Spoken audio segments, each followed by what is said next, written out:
Labas, mano vardas Povilas ir panašu, kad man vidurio amžiaus krizė.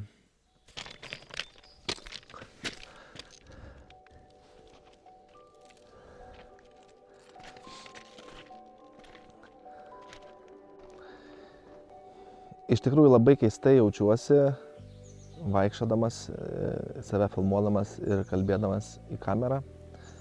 Bet visa laimė, kad esu vidury miškų, tai tikiuosi, kad mane girdi kol kas tik tai lapės ir meškos. Tai dar kartelį esu Povilas, man 38 metai, vidurio amžiaus krizė. Nesu tikras, ar čia pats tinkamiausias pavadinimas įvardinti tam, kas su manim vyksta, bet kad vidurio amžius tai tikrai 38 metai, jau turiu žilų plaukų. Ir iš tikrųjų šiais metais turiu labai aišku jausmą ir supratimą, kad kažkas mano gyvenime, kažkoks labai didelis etapas pasibaigia ir kažkoks naujas etapas prasideda. Negana to, į mano rankas šiais metais pakliuvo knyga pavadinimu Nustok būti mielu vyruku. Pradėjęs skaityti knygą, supratau, kad ta knyga yra būtent apie mane. Ją parašė psichoterapeutas, kuris daug metų dirba su vyrais ir gvildena šitą temą, įvardina šitą problemą ar veikimo modelį kaip gero vyruko sindromas. Aš galbūt dabar per daug apie tai nesiplėsiu, galbūt ateityje bus proga apie tai pasišnekėti, nes man pačiam yra įdomu, geriau save pažįstant, geriau suprasti, kaip aš veikiau ir galų gale kaip aš noriu veikti toliau. Tai esmė tokia, kad aš iš tikrųjų nežinau, kas aš esu. Ką tai reiškia? Tai reiškia, kad aš nežinau, ko aš noriu, kaip aš noriu, kodėl aš noriu. Kurį laiką kontempliuodamas, tai gerai, tai aš čia dabar esu, tai kaip aš čia, ko aš čia noriu, ką čia man veikti, kaip čia man veikti. Supratau vieną,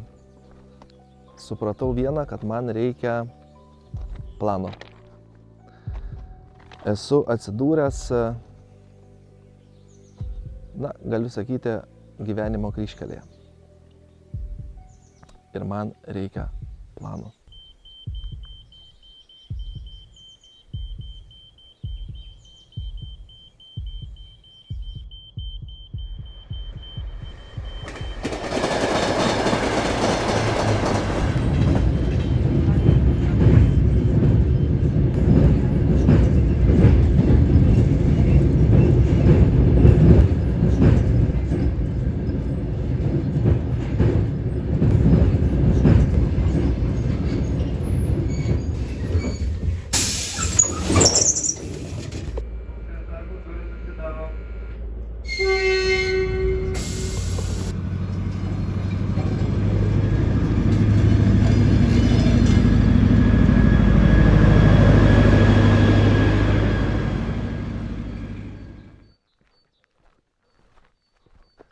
Kažkur čia pasidarysiu studiją ir pabandysiu jums papasakoti apie savo planą.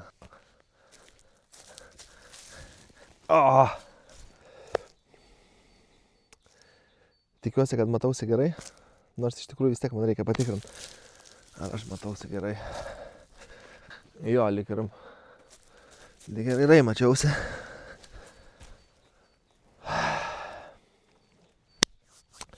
Taigi planas. Sėdėjau, aš galvojau, pradžiai neatėjo man jokių minčių, buvo toks laikas, kai buvo daugiau tokios gal tylos. Ir tada, kaip nekuriam veikėjam nukritęs obuolys ant galvos iššaukė galimai puikių idėjų, taip man tiesiog vieną dieną atėjo tokia mintis, kad iš tikrųjų iki šiol, jeigu gyvenimą reiktų skelti per pusę, tai tam pirmam etape aš su savo atrakcionų vežimėliu kilau į viršų. Jaunystė, vaikystė, žaidimai, šėlionės, kvailionės. Po to, aišku, šiek tiek surimtėjau, atsirado šeima, vaikai, bet taip jautėsi, kad aš varau į viršų. O dabar jau toks labai aiškus jausmas, kad kažkurį tai savo pyką, vadinkim taip, šio etapo pasiekiau. Ir tas mano vežimėlis, kaip ir atrakcionų parke, jis jau žino taip kyla ir tas toksai momentas, kai jisai pradės leistis.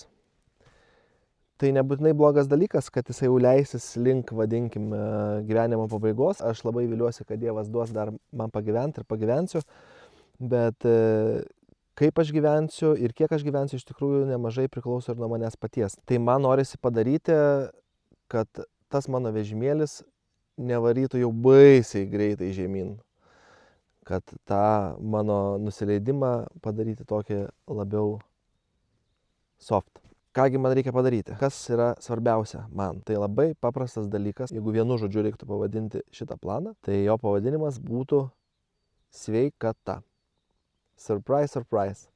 Atrodo tai paprasta, bet man prireikia nemažai laiko, kad tą suvokčiau.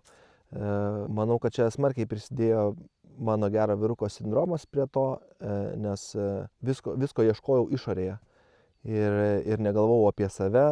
Sunku apie save galvot, kai net nežinai, kas iš principo tu esi. Tai va, kai aš jau pradėjau galvoti apie tai, kas aš, tai man sveikata atėjo kaip toksai no-braineris, ką aš galėčiau daryti. Taigi mano planas – sveikata. Aleliuja. Kokios gi tos mano sveikatos yra? Galėčiau jas išskirti į fizinę, psichologinę, emocinę ir dvasinę. Tai pradėkim nuo pat pradžių, nuo tokios, sakykime, paprasčiausios, bet super svarbios, tai yra fizinė mano sveikata. Iš tikrųjų jau 3 savaitės vaikštau į kačialką. Visą gyvenimą labai nemėgau kačialkų, jaunystėje žaidžiau daug krepšinio ir man kačialka atrodė tiesiog nuobodu. Nors buvo bandymų ten įeiti, bet tiesiog pats kaip sporto būdas atrodė nuobodus. Bet dabar kažkaip su draugu susilaižinom, nusipirkom Anatolijaus kursą. Anatolijus, gal kažkas ir matėt, jeigu skrolinat, tai turėjot matyti.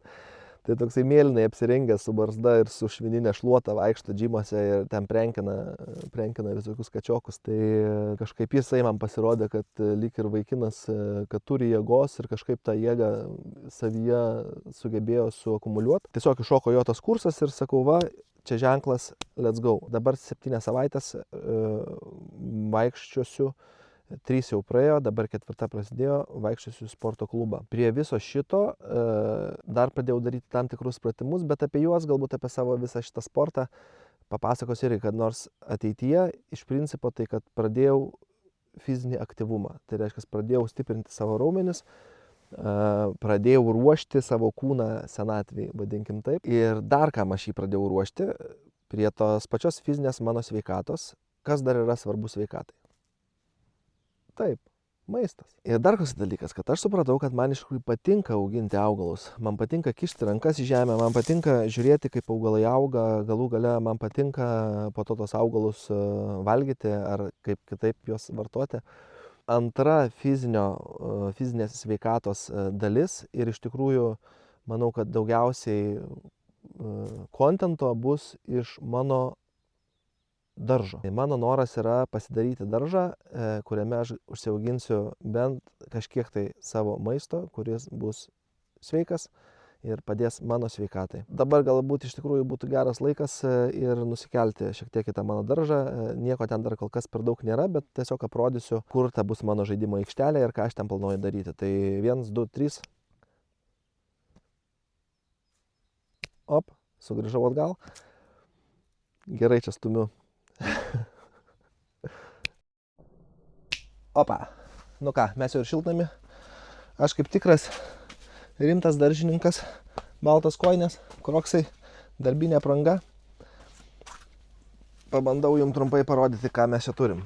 Tai turim, va tai štai tokį mažiuką šiltnamiuką.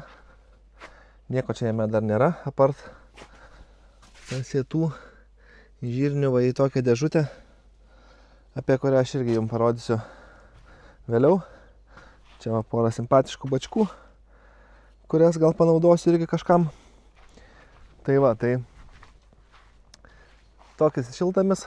Iš karto prisiduodu. Tuoj. Op.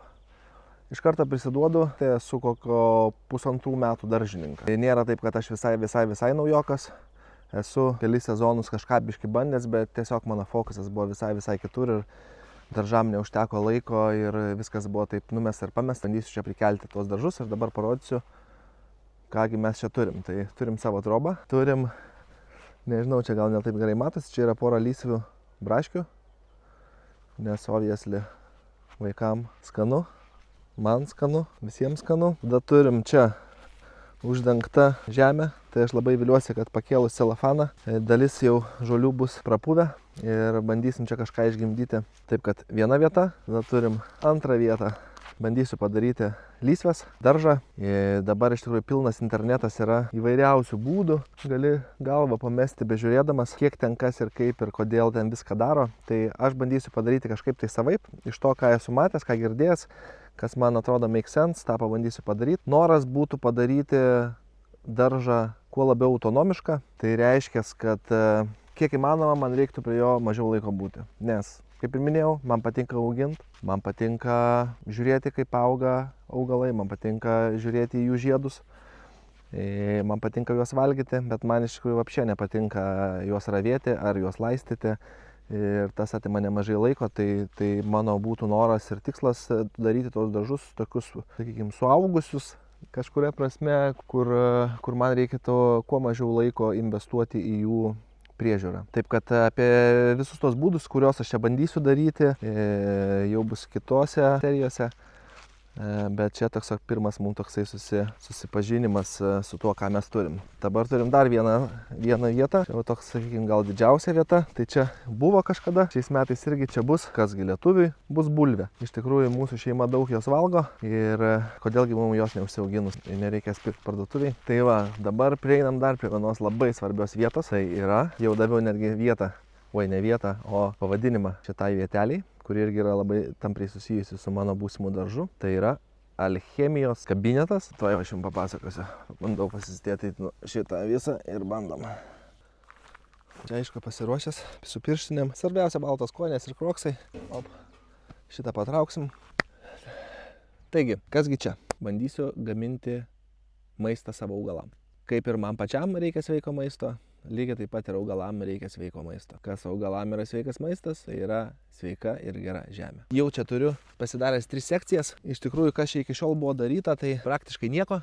Čia buvo metami šiaip visokie lapai, žolės ir čia gal 1,5 metų gulėjo, tai irgi bus įdomu pasitikrinti, kas čia yra likę. Čia va dabar tik tai visai neseniai pradėjau biškį krauti, bet irgi pilnas internetas įvairiausių būdų, čia kaip kompostuoti, čia greitai, lėtai ir visa kita, tai aš tiesiog kažkokį tai, kaip man labiau norėsis, pabandysiu tą žemės gaminimo būdą daryti ir taip sukurti gerą žemę savo augalam. Dabar jūs manęs paklausit, kas čia per tanką stovi. Mano vaikai tiesa pavadino tankomobiliu. Iš tikrųjų, su šito tankomobiliu aš gaminsiu anglį ir ne bet kokią anglį. Na kaip, pagaminsiu tai paprastą anglį, bet po to aš tą anglį dar aktyvuosiu. Ir tokiu būdu pasigaminsiu bioanglį. Angliškai biochar. Tai anglis iš savęs yra puiki ertmė, kur gali gyventi visokie tai mikroorganizmai, nes anglyje yra pilna visokių tai mikroskilučių, mikrourvelių ir tai tiesiog yra puiki ertmė, kur gali augti mikroorganizmai. Ta anglį užkrauni mikroorganizmais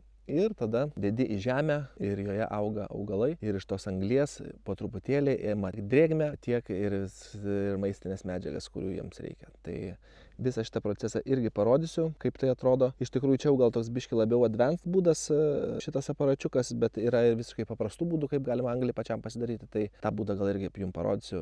Ir dar vienas dalykas, kurio čia dar trūksta, bet jisai tikrai atsiras, tai yra nauji gyventojai, laboratorijos darbuotojai, tai bus sliekai. Sliekam pagaminsiu namus, kuriuose jie gyvens ir valgys mano organinės atliekas ir taip gamins man biohumusą, kuris, kaip jau tikriausiai daugelis žino, kad biohumusas yra gerai augalam.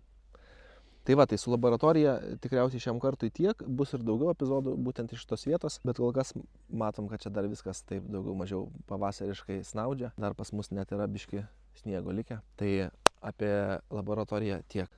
Na va, daugiau mažiau viską parodžiau greituoju būdu. Dar išduosiu vieną paslaptį. Noriu dar vienu naminių gyvūnėlių ir savo pagalbininkų. Tai yra bitės. Bitės iš tikrųjų kažkada šitoj sodyboje, kurioje dabar aš gyvenu, laikė mano senelis. Iš tikrųjų su bitėm jokių beveik atsiminimų neturiu išskyrus vieną, kad sėdžiu aš verandoje, dar visiškas špokas buvau. Senelis suka medų, aplinkui skraido daug bičių, aš sėdžiu vaikas su nuskustos bulvės gabaliuku. Pamenu, močiutė man nuskusdavo, kad kai kanda bitė, išsitraukia geluonį ir patrini su bulve, kad galimai mažiau ištintų. Tai toks mano prisiminimas, tai labai aiškus jausmas, kad kaip kai kurie žmonės šiek tiek baidosi bičių, nes jos čia kanda, jos čia skauda ir visa kita, tai aš kažkaip to visiškai neturiu.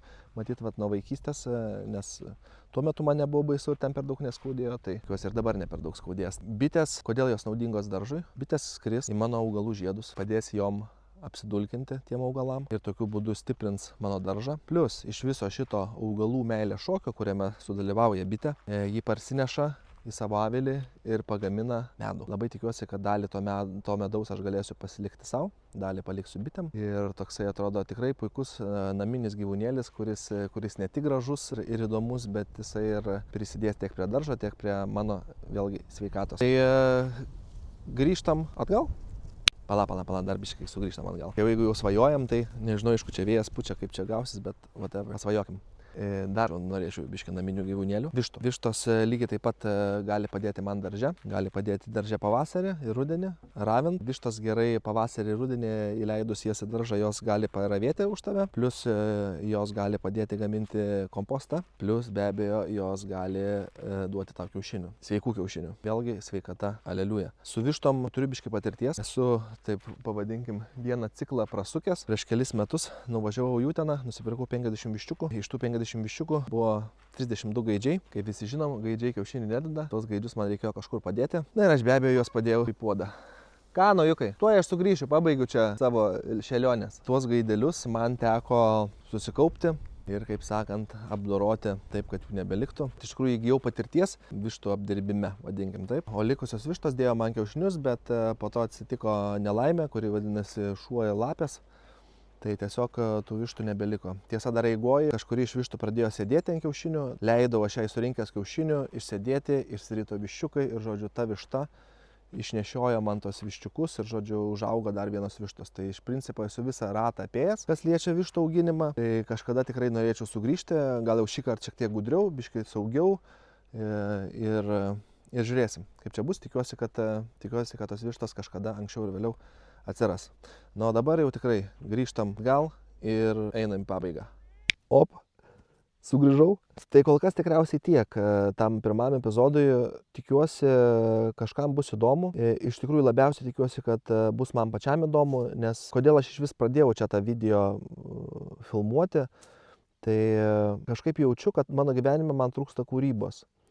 Manau, kad šitie video taip tikiuosi, kad man padės tą savo kūrybinį potencialą galbūt šiek tiek paklibinti ir praplatinti.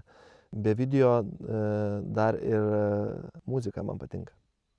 Tiksliau, aš jaučiu, kad visai noriu ir dainuoti, ir groti, nors turiu gilų įsitikinimą, kad nemoku dainuoti ir negaliu ir gal net ir žinau kodėl, tai gal kada nors irgi papasakosiu, kur ten mano dainavimai užsidarę yra. Bet žodžiu, noriu kažką kurti, nes jaučiu, kad man tai gali duoti naudos. Kūryboje noriu žaisti daugiau, noriu juokauti, noriu tiesiog leisti tai energijai aplinkui mane judėti. Šiam kartui tikriausiai tiek. Palinkėsiu sau ir jum ramybės ir be abejo sveikatos.